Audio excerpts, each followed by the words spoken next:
이런 봄이 성큼 와서 이제 봄을 만끽할 수 있는 좋은 계절인데 이 죽음이라는 이야기를 하게 되면 뭔가 모르게 기분이 썩 좋지 않으리라고 생각이 되어집니다. 그러나 이 죽음을 어떻게 바라보느냐에 따라서 우리의 삶이 확 달라집니다. 어떠세요? 죽음이 있다는 걸 받아들이고 나도 죽는다는 걸 인정하며 살기를 원하십니까? 나는 안 죽는다라고 생각하며 살기 원하십니까? 예? 다들 겉으로 그러죠. 나는 안 죽을 거야. 그렇게 생각하죠. 저는 한번 상상을 해봤습니다. 사람이 태어나서 안 죽게 되면 이 지구가 어떻게 될까? 그런 생각을 해봤어요. 지금 현재 75억의 인구가 있고 한데 이 지구를 태어나서 살았던 얼마나 많은 사람들이 있겠습니까? 그런 사람들이 죽지 않고 있었다면 우리가 지금 현재 여기에 살 수 있을까요? 대한민국만 하더라도, 대구만 하더라도 여기에 태어났다가 돌아가신 분이 참 많은데 그분이 죽지 않고 있었다면 우리가 살기 참 힘들었을 거다 이런 생각이 많이 되어집니다. 저도 그런 생각합니다. 제가 만약에 목사직, 니는 목사직 평생 해라. 저는 그런 얘기하면 저는 저주한다고 생각해요. 나는 목사직 평생 하고 싶지 않습니다. 제게 주어진 기회 안에서 최선을 다하지 빨리 내려오는 왜? 목사의 역할은 존귀한 일이지만 그 일을 감당하는 것은 죽음과 같은 일, 십자가를 지는 일이다. 그렇게 생각되어지기에 십자가를 좀 빨리 내려오고 싶은 마음이 좀 많이 있습니다. 어쨌든 우리 죽음이라는 것을 어떻게 받아들이고 살아가느냐 하는 것은 살 때 잘 사는 것입니다. 살 때 잘 사는 거예요. 오늘 주신 말씀에 죽음이 나오고 있죠. 누구의 죽음이 나오고 있습니까? 나사로라는 한 사람의 죽음이 나오고 있습니다. 자, 이 사람의 죽음을 예수님께서 어떻게 대하시고 해결하시는가 하는 것을 통해서 우리의 삶, 존귀한 삶을 잘 살아가는 기회가 되면 좋겠다라는 바람을 가져봅니다. 제가 시골에 있을 때였습니다. 초등학교 한 4학년 때가 5학년 때인가 밤늦게까지 친구 집에 놀다가 갑자기 죽은 사람 집 앞에 지나가게 되어지면은 생각지 않는 나쁜 생각이 막 나요. 귀신이 막 나타나가지고 내 뒤로 막 따라오는 것 같았습니다. 그래서 막 불이 나게 달리면은 진짜 내 뒤에 귀신이 막 따라오는 것 같아서 집에 오면은 온몸에 땀이 그냥 흠뻑 젖어 있는 그런 경험을 할 때가 있었습니다. 그리고 어릴 적에는 장례식장에 가서 음식 내주는데 먹었을까요? 안 먹었을까요? 왜 안 먹었을까요? 귀신이 달라붙은 것 같아서 나도 죽을 것 같아가지고 어릴 적에는 그 음식 먹는 것이 꺼림칙했습니다. 그런데 제가 우리 이제 아버지가 어쨌든 관리집사로 있었으니까 저 옆방에 여자 전사님이 계셨어요.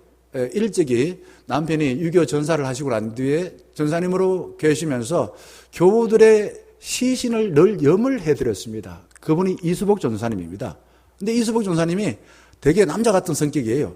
근데 교우들에게 존경을 받았습니다. 이유가 뭘까요?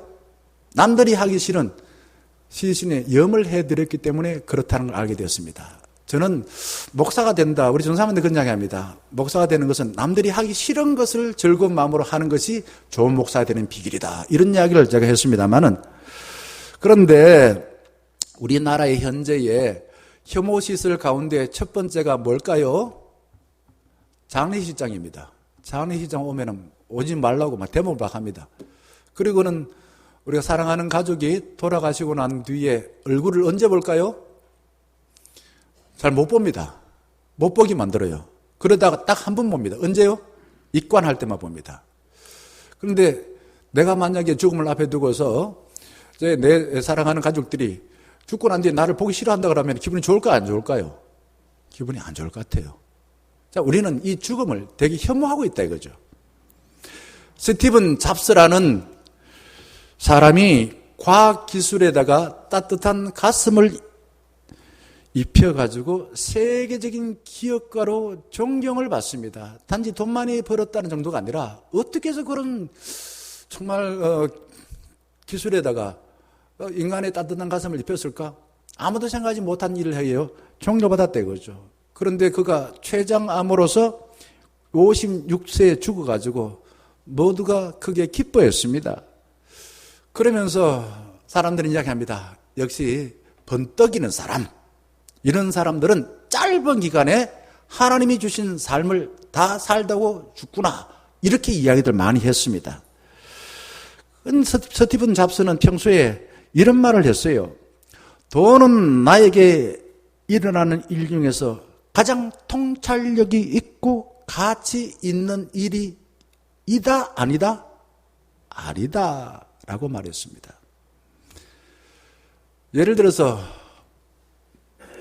무덤에서 부자가 되는 것보다도 밤에 잠자리 들 때마다 놀라운 일을 했다고 하는 것이 나한테는 더 중요하다. 이런 생각으로 살았대요. 돈이 중요하다 생각이 아니라 나는 오늘 정말 중요한 일을 했어. 그러면서 밤에 자부심을 가지고 마음이 편안하게 잠을 잤더라라는 겁니다. 이 스티븐 잡스가 스탠퍼드 대학에서 졸업식장에 한 유명한 연설이 있습니다. 제가 한번 알려드리겠습니다. 여러분 한번 보시기 바랍니다.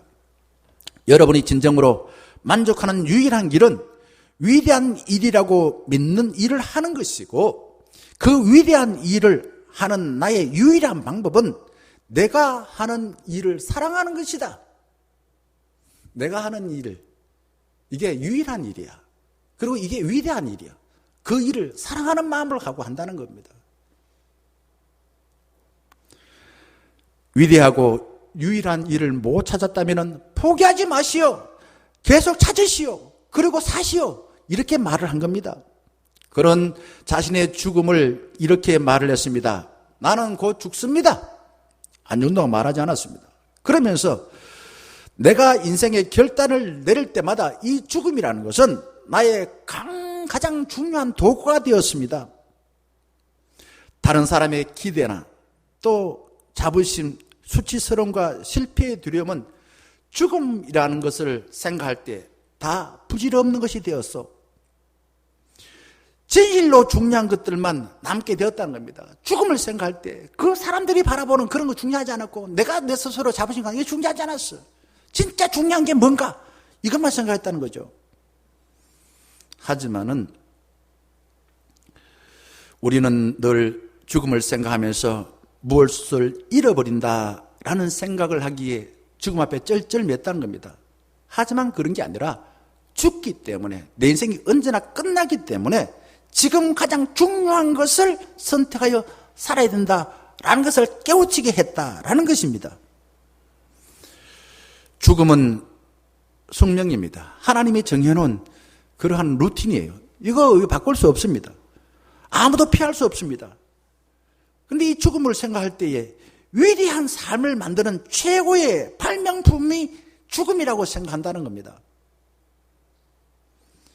죽음은 우리의 삶을 위대하게 변화시킨다라고 말하면서, 여러분, 인생은 한정되어 있습니다. 다른 사람의 삶을 사느라고 시간을 낭비하지 마세요. 당신에게 주어진 삶이 있고 다른 사람은 다른 사람의 삶이 있는 것이요. 가장 중요한 것은 하나님께서 이미 여러분의 가슴과 영감을 통해서 주신 것인데 그걸 용감하게 사는 것입니다. 스티븐 잡스는요, 기독교 종말론적인 신앙을 알았는지 몰랐는지 제가 물어보지 않았습니다만은, 그러나 그의 이런 말들과 삶을 보니까 종말론적인 삶을 살았어요. 뭐냐? 하나님이 늘 지금 나를 부른다 하더라도 나는 내 삶을 다 살았다 라고 하는 것을 믿고서 최선을 다하여 살았다는 겁니다. 그래서 기독교의 시간은 창세기부터 시작해서 요한계시록까지 나오는데, 요한계시록도 나옵니다만 알파와요 오메가다, 처음이요 마지막이다. 그러면은 살아있는 동안에 우리가 어떻게 살아야 되는가? 마지막이 있다는 건 다 두려워요. 허무합니다. 이거를 아는 사람은 영원하신 주님의, 내가 주님의 일에 참여하여 살 때에 내 삶이 영원해지구나, 아름답게 기억되구나 라는 것을 알고서 주어진 내 생명을 하나님의 일을 분별하여 그 일에 참여하는 겁니다. 나를 통해서 하나님 뭘 하기를 원하실까 하는 걸 깨닫고서 그 일에 최선을 다하는 거예요. 그게 영원히 사는 비결 아닌가 이거죠. 이동원 목사님은 지금도 살아계십니다만은 그의 아들이 참 이렇게 변호사였는데 2년 전에 암으로 죽었습니다. 아들이 죽었다. 참 이게 슬픈 일이죠. 근데 이 목사님은 아들의 죽음 지나고 난 뒤에 10가지 감사를 말했습니다. 그 중에 제가 3가지만 말씀드려 보겠습니다.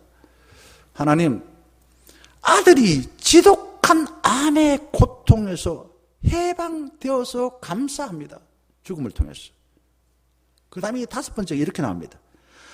아들의 고통을 통해서 제가 예수님을 내어주신 하나님 아버지의 마음을 알게 해주셔서 감사합니다.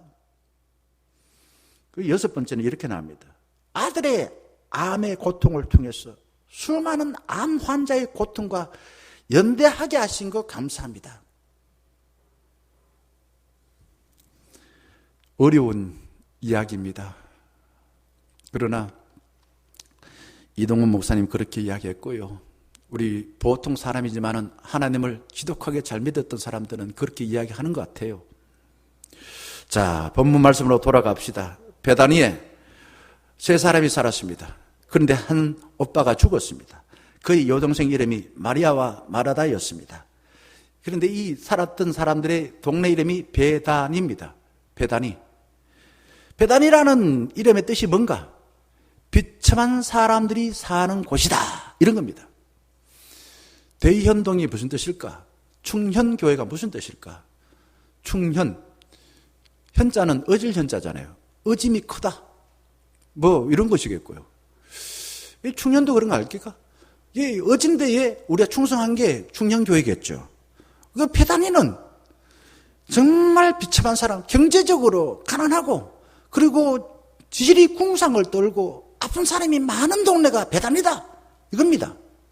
빅tor 위고의 소설 가운데 유명한 소설이 있습니다. 뭐 영화로도 대부분 봤으리라 생각합니다. 레미제라블이죠. 뜻이 뭡니까? 레미제라블 뜻이 뭘까요?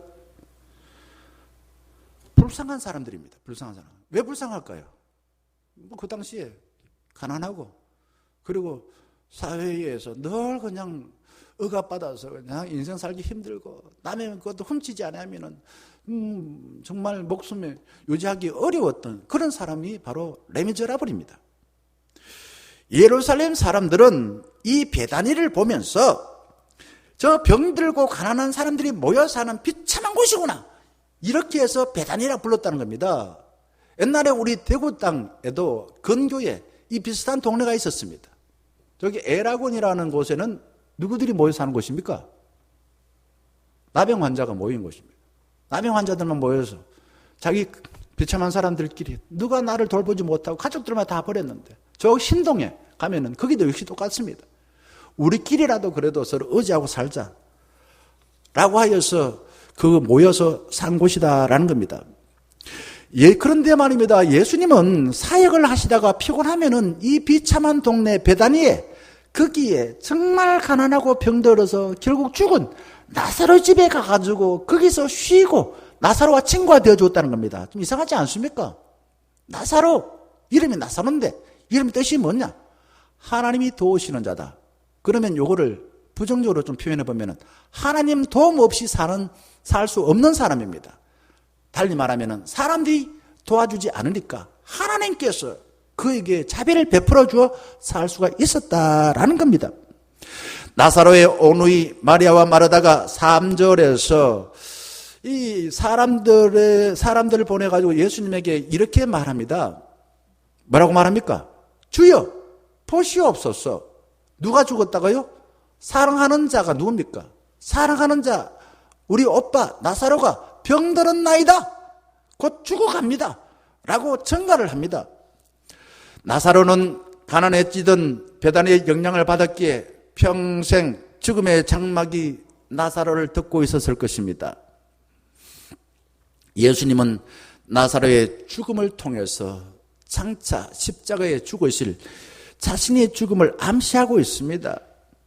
이 나사로의 어누이들은 유대 땅, 오늘 읽지 않았습니다만은 앞부분 우리 10장 여기 읽지 않았는데 앞부분 보게 되면은 이 유대 땅에서 예수님께서는 환대받지 아니하고 돌을 들고서 예수님을 죽이려고 그랬어요.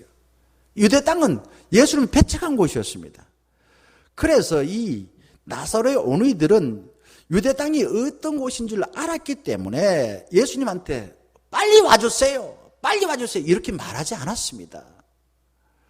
사람 보내가지고 주여 보시옵소서, 사랑하는 자가 병들었나이다 이렇게 전감만 하더라는 거죠. 참아와가지고 또 그냥 유대 사람들이 예수님 돌 들고 던져서 죽게 만드는 거, 그거 예수님 사랑하기 때문에 이 온유이들은 와주면 좋지만은 예수님에게 참아, 그렇게 강력하게 요구할 수 없다는 겁니다. 죽음이 도살이던 베다니 사람들 틈바구니에 살던 나사로 행복을 알았을까요? 몰랐을까요? 한 번도 행복을 모르고 살았을 것입니다.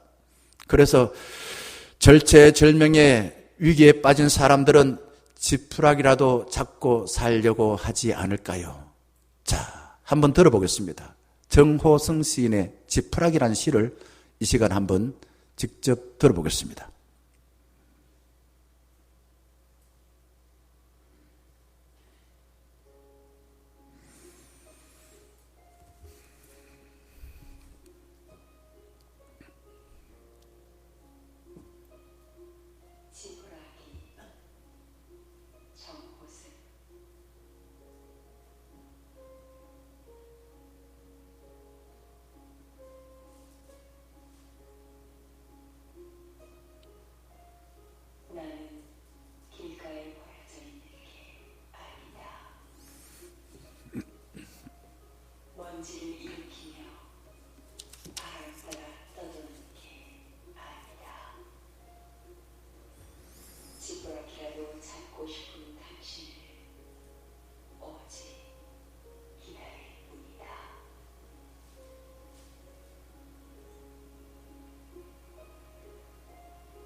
네. 나사로와 나사로 오누이들은 자신을 지푸라기처럼 생각했겠죠. 그때에 지푸라기 같은 자들도 사랑하시는 예수님을 생각했을 것입니다. 그리고는 예수님의 손이라도 잡고 싶은 마음을 가졌을 것입니다. 그래서 4절 보게 되면은 사람을 보내어서 정말 사랑하는 자가 병들었나이다 라고 말했는데 4절에 예수님은 제자들에게 이렇게 냉정하게 말씀하십니다. 이 병은 죽을 병이 아니라 하나님의 영광을 위하며 하나님의 아들이 이로 말미암아 영광을 받게 하려 함이라. 이게 참 알다가도 모르겠고 이게 도대체 무슨 뜻인가? 자, 죄를 지어 병들었다고 생각하는 사람들에게 예수님은 하나님의 영광을 위해서라고 말합니다. 말이 되나 안 되나? 비참하게 죽어가는 나사로에게 예수님이 내가 개입하여서 하나님의 영광을 돌리는 사람으로 만들어주겠다는 의지를 표현하고 있는 거예요. 지푸라기로서 버림받은 게 아니라 너도 단단한 흙이 되어서 집이 되게 하는 그런 사람이 되게 할 것이다 라는 의지를 표현하는 겁니다. 사람들은 비참하게 십자가에 달린 예수님에게 고개를 돌리고 조롱했습니다. 그렇지만 하나님은 비참하게 죽은 예수님을 다시 살려주셔서 사람들의 생각을 뒤집어 버렸습니다. 십자가가 비참한 게 아니야. 하나님의 영광을 나타내는 것이야. 생각을 뒤집어 버렸습니다. 그게 고린도전서 1장에 나오는 내용입니다. 하나님의 영광은 비참한 사람에게 예수님이 개입하실 때에 하나님의 성품이 드러나는 거예요. 하나님의 능력이 드러나는 겁니다. 그게 영광이에요. 비참한 나사로지만은 예수님이 가셔서 하나님의 능력이 나타남으로 인하여 지푸라기가 아니라 그가 다시 살아나게 될 것이고 그가 다시 부활하게 될 것을 말하고 있는 거예요. 비참하게 죽어가는 나사로에게 예수님이 함께 하시면은 존귀하고 아름다운 모습으로 회복된다는 것을 말하고 있습니다. 현실에서는 뭐가 영광입니까? 돈이 있으면 영광을 받고 권세를 잡으면은 부럽고 똑똑하고 예쁘면은 부러워하지요. 하지만은 우리가 그 결과를 한번 봅시다. 돈에 크게 영향을 받은 사람들은 간사여서 죽고 나면은 별로 가고 싶지 않아요. 만나고 싶지 않습니다. 악한 권세 잡은 자들이 죽고 나면은 그 죽은 장례식에 별로 가고 싶지 않아요. 그리고 마음이 차가운 사람들 다가오면은 멀리 도망치고 싶지요. 그런데 예쁘다고 뽐냈던 사람들, 늘 그 사람들 오면은 기분이 별로 안 좋아지지요. 세상의 영광을 나타내는 방법은 별로 사람들이 안 좋아하는 거예요. 예수님은 비참한 나사로에게 하나님의 영광을 드러내서 죽음의 현실을 뒤집어 버렸습니다. 수년 동안 죽어가는 사람들 지켜보고 죽음에 이르는 5단계를 말한 퀴블러즈 로스라는 사람이 있습니다. 5단계는 우리가 좀 상식적으로 알아둘 필요가 있습니다. 부정, 죽는다 그러면 부정하는, 나 안 죽어. 분노합니다. 내가 왜 죽어? 타협합니다. 나를 살려주면 나는 착하게 살겠습니다. 그러고 난 뒤에 우울해져요. 그리고 수용하여서 성화되어집니다. 이런 이론은요, 탁월한 이론입니다. 그리고 죽음에 대해서 많은 강의를 했던, 그리고 인생 수업이라는 책을 썼던 이 전문학자가 죽을 때 됐습니다. 그를 지켜보던 기자가 물어봤어요. 수많은 사람의 죽음을 지켜보는 당신은 담담했는데 어떻게 당신의 죽음을 앞에 두고서 이렇게 쩔쩔맵니까? 그러자 퀴블러즈 로스가 말합니다. 다른 사람의 죽음은 다 철창 속에 갇힌 사자에 불과했어요. 하지만 나의 죽음은 철창 바깥으로 뛰쳐나온 사자가 나를 물어 뜯는 것과 같습니다. 무슨 말입니까? 다른 사람의 죽음은 내 머리로 관찰하고 분석하는 대상이었지만 나의 죽음은 내 몸의 척추신경으로 고통으로 느껴져서 무척 힘이 든다라는 것입니다. 우리는 죽음을 관찰하고 분석했을 뿐이지 직접 죽음을 경험해본 사람은 없습니다. 죽음 비스무리한 것만 경험을 한 것이죠. 그래서 어른들이 말합니다. 죽는 사람만 서럽다. 죽는 사람만 서럽다. 죽어서 내가 외롭고 살기 힘든다 생각하지만은 다 산다. 이런 이야기 합니다.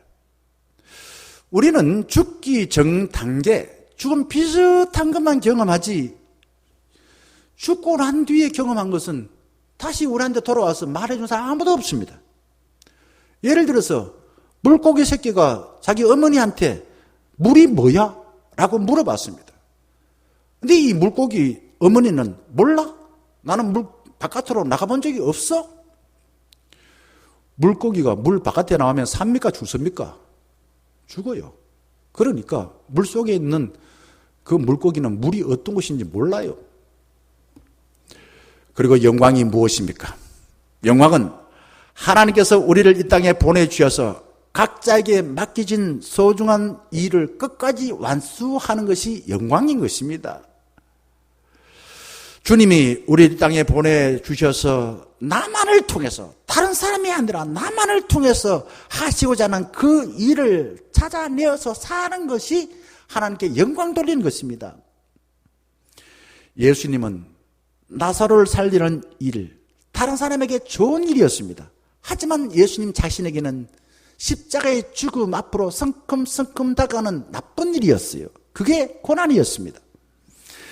예수님은 고난이 있음에도 불구하고 하나님께서 자신을 이 땅에 보내주신 목적이 고난당하고 죽어가는 사람을 살리라 라는 사명을 받았기 때문에 비참하게 서서히 죽어가는 사람들에게 생명을 충만하게 만드는 일을 위하여 최선을 다한 것입니다.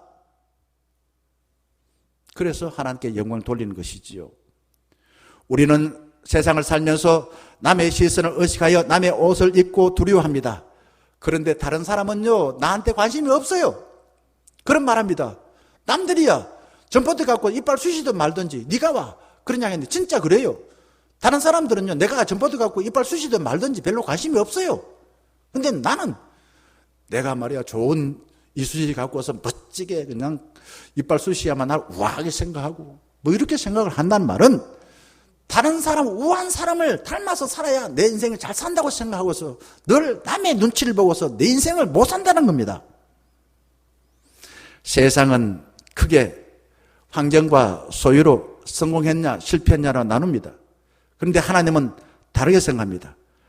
하나님이 만드신 어떤 생명도 공평하게 소중하게 여기신다는 것을 예수님이 살리신 많은 병자들을 통해서 알 수가 있어요. 예수님이 살리셨던 병자들은 하나같이 살 필요가 없는 사람이었습니다. 왜 살렸습니까?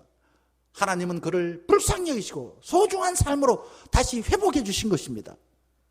예수님은 평생 병에 준일을 살다가 죽어가는 나사로를 나의 사랑하는 친구야 라고 부르면서 그의 죽었던 것을 살려준 것입니다. 하나님은 우리 각자에게 주신 삶, 이 지구상에서 하나밖에 없는 삶이에요. 그래서 유일한 것이고 소중한 것입니다.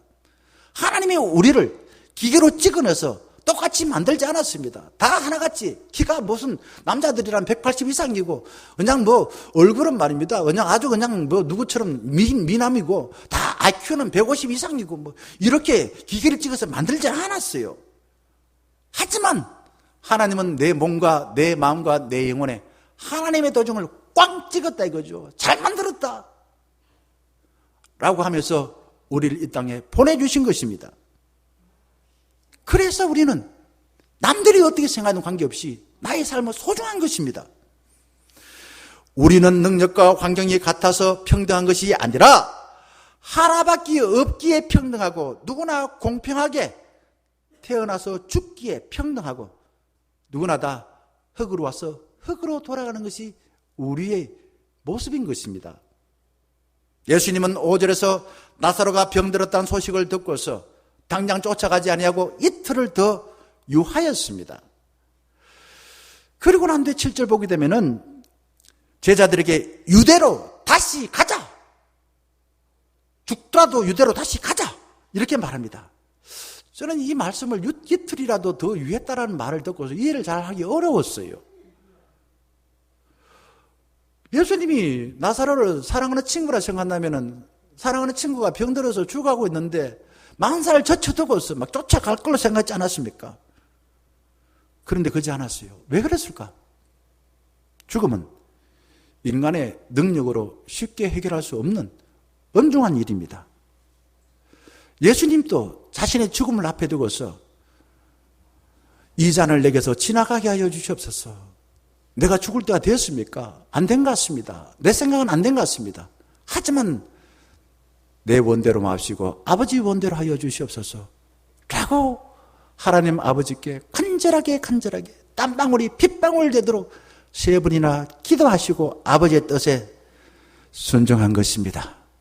우리말 가운데도 이런 말이 있습니다. 바쁠수록 어떻게 하라고요? 둘러가라 라는 말이 있습니다. 우리는 내가 기대한 시간에 하나님이 즉각적으로 개입하여서 내 문제를 해결해 주지 아니하면은 하나님 안 계신다. 하나님 나 사랑하지 않는다. 내 마음대로 살 거야. 의기장을 놓을 때가 많습니다. 그런데 우리가 성경을 통해서 보게 되면은 하나님이 나보다 나를 더 사랑하시고 나의 문제보다도 더 선한 계획을 갖고 계신다는 걸 알고 있습니다. 하나님은 내 문제보다 하나님의 선한 계획이 분명히 있어. 그걸 나를 통해서 이루기를 원하셔. 내가 조금 앞에서도 내가 원하는 거 이루지 않아도 하나님의 선한 계획이 있어. 이거를 기억하고 이걸 믿고서 우리가 원하는 게 실패했다 하더라도 그 속에서 소망을 가져라 이거죠. 내 때에 주님의 때를 맞추는 것은 어리석은 사람이라는 거죠. 우리는 믿음을 가지고 내가 하나님의 때를 신뢰하여서 아멘으로 받아들여 살면 좋겠습니다. 예수님은 사랑하는 나사로가 병들어 죽어간다라는 소식을 듣고서 괴로워했을 겁니다. 그리고 이틀 유하면서 먹고 마시고 놀자 하지 않았습니다. 예수님은 이틀 동안 뭘 하셨을까요? 나사로를 생각하면서 정말 괴로워서 마치 겟세마네 동산에서 땀방울이 핏방울 되도록 괴로워하며 기도하신 것처럼 기도하지 않았을까 하는 생각을 해보게 됩니다. 그리고 난 뒤에는 제자들에게 말합니다. 유다 땅에 가서 우리가 돌에 맞아 죽더라도 다시 가자. 7절 하반절에 그렇게 단호하게 말씀하십니다. 다시 가자 하는 거예요. 다시 가자라는 이 짧은 말 속에는 나사로를 살리려고 하다가 내가 맞아서 죽어도 좋다라는 예수님이 나사로를 향한 강력한 살림의 의지가 담겨 있는 것입니다. 8절 말씀 보게 되면 제자들은 예수님 이렇게 말합니다. 예수님, 방금 또 유대인들이 우리를 돌로 치려고 하는데 또 그리로 가시려 합니까? 제자들은 나사로가 이미 그 비참한 동네 배단이 살다가 그 오랫동안 병들어가지고 죽어가는데 뭐 어쩔 수 없다가 아닙니까? 한편 생각하면 또 잘 됐다 생각합니까? 그 사람이 살아난들 뭐 먹고 살고 그 비참한 인생이 바뀌지 않잖아요. 마음이 아프지만은 뭐 그냥 둡시다. 또 그 유다 땅에는 우리 간다고 환장하지 않고 오히려 우리를 돌로 치려고 하는데 그거 갈 필요 있습니까?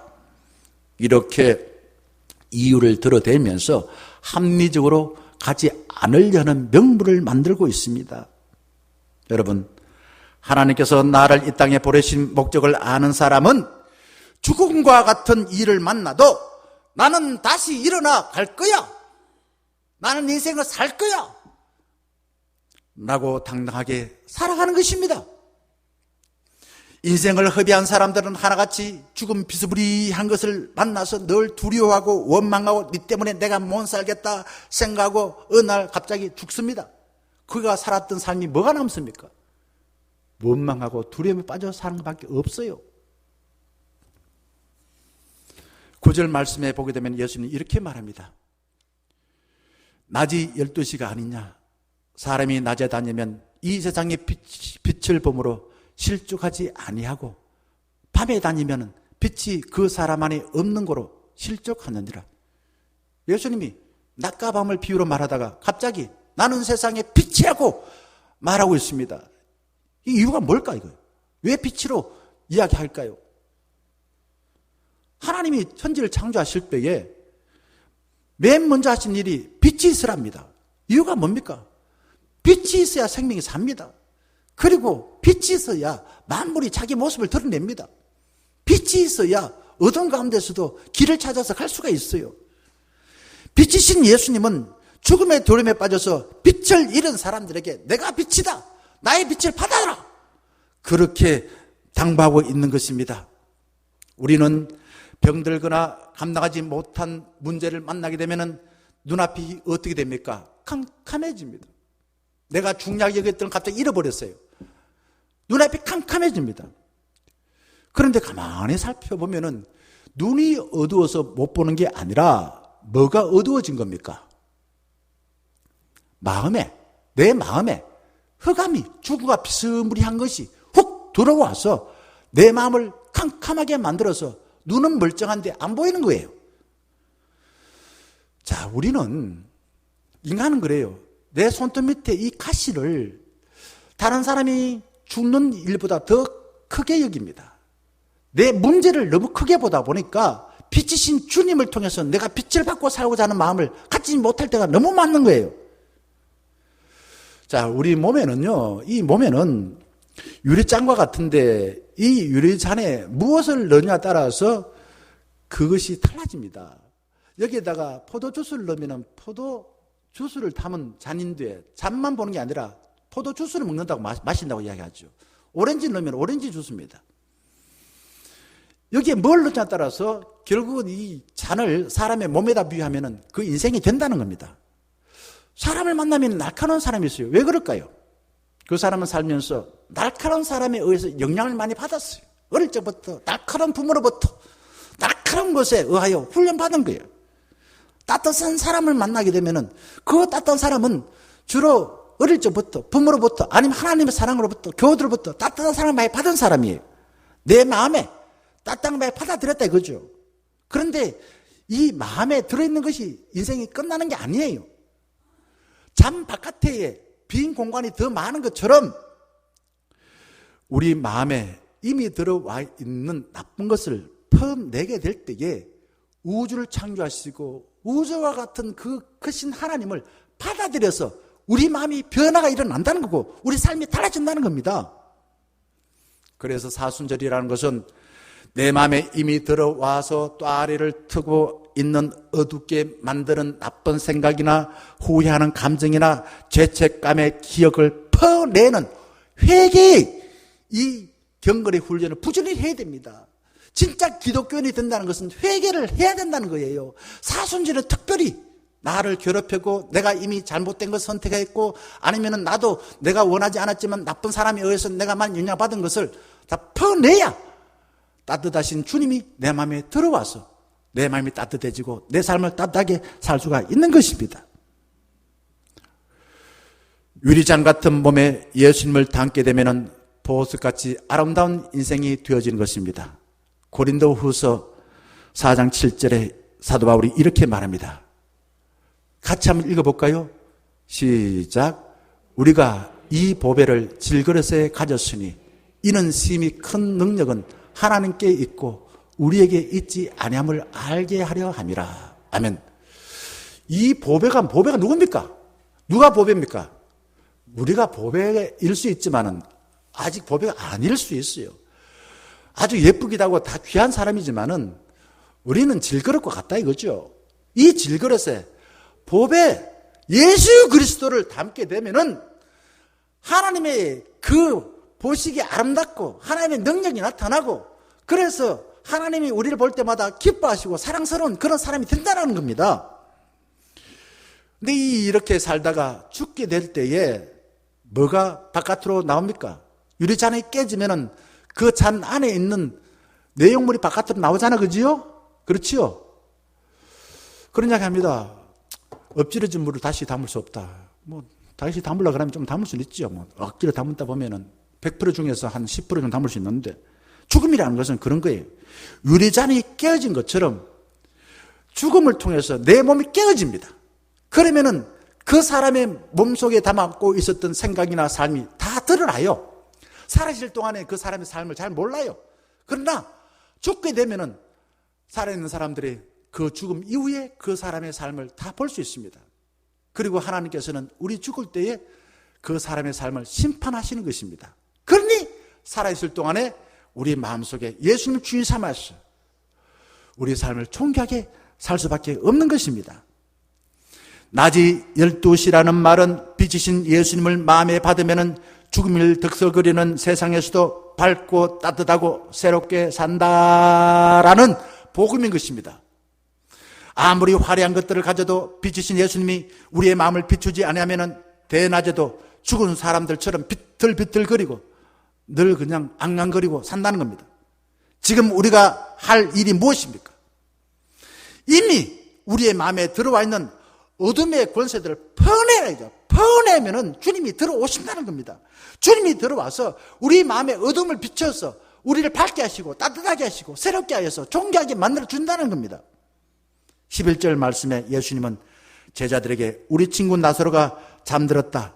그러나 내가 깨우러 가노라 라고 말합니다. 이 뜻을 잠들었다는 것을 문자적으로 해석을 해요.